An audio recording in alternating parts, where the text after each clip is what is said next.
त्यांच्यासोबत फिरत असताना त्यांच्या विचाराच्या गावात आणि त्यांचे जिथं सहकारी आहेत त्या गावात तरी माझा अवमान अनेक ठिकाणी झालेला मी बघितलाय. लक्ष्मणरावाचा सन्मान व्हायचा, तिथं माझा सन्मान होत नसं.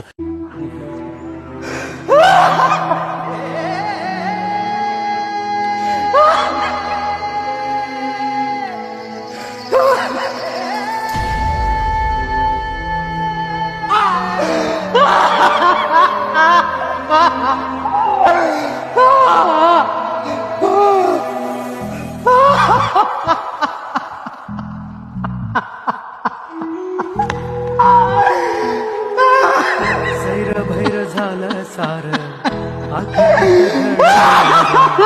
काळाड घेऊन गेला देऊन जन्म सजा. म्हणलं होतं ना लव्ह मॅरेज नको करू. साधा